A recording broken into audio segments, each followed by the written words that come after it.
sa FMCC Fourth Watch, by God's grace, we have lots of musicians na po.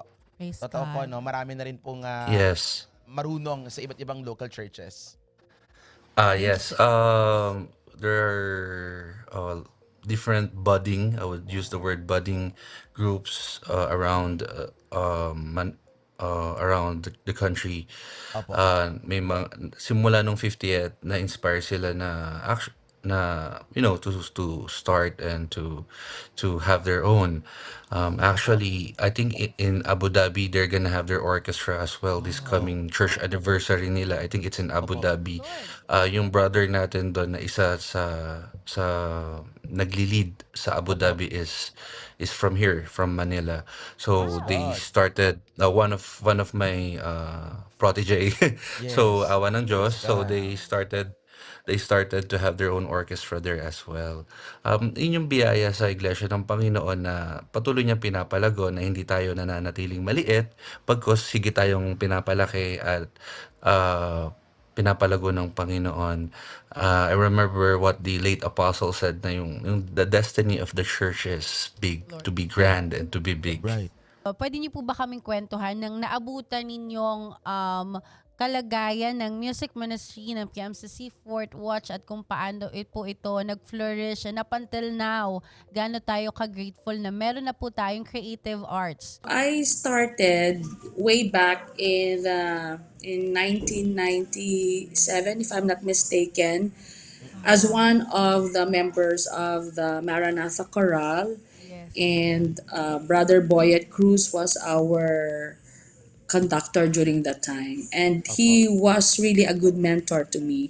He mentored a lot of good singers in Maranatha Chorale, and I could say that the music ministry back then was already good because as Maranatha Chorale, as one of the music arm of the Yes. church, before I get into that group, I already hear them sing good music, and they have already launched many albums, Pagdakila Opo. 1 and 2, Oh, and the yes. other one is I don't know the other one eh. Pero tatlong album yun eh. So, or more than 3 albums na na-launch nila.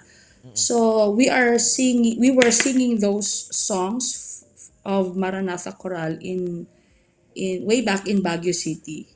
Kasi sa Wow. Baguio City ako eh. Yun ang local Yeah. church ko. Right. Yun ang kinakanta namin noon.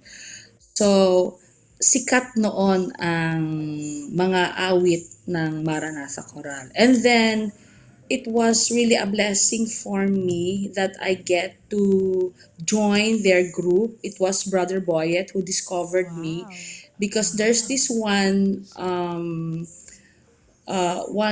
concert in the church wherein they invited also other local churches with choir to sing or to perform in Marikina.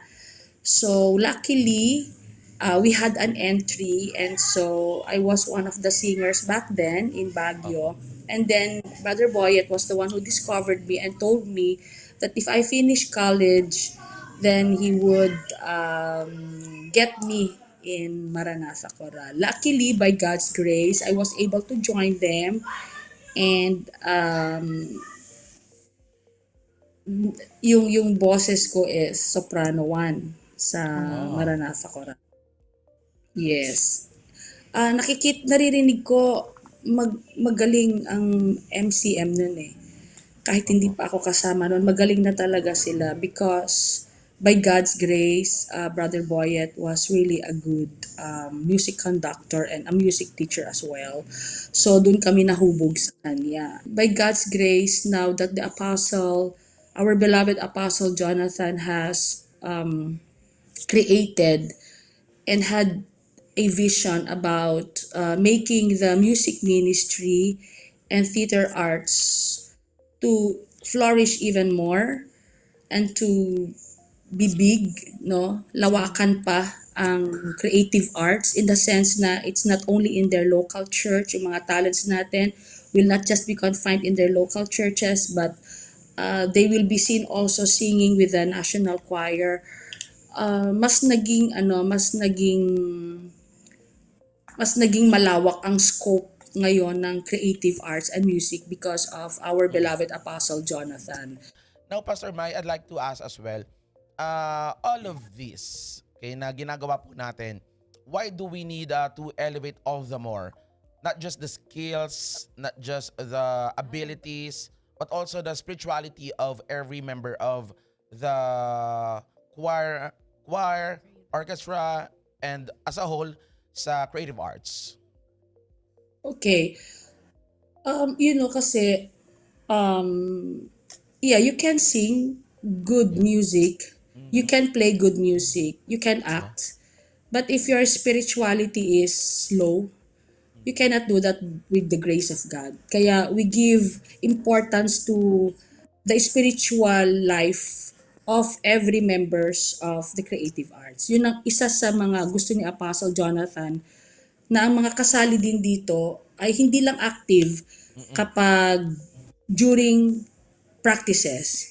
Active din sila kahit sa mga gawain sa mga local churches. Active din sila sa mga midweek services and active din sila sa prayer.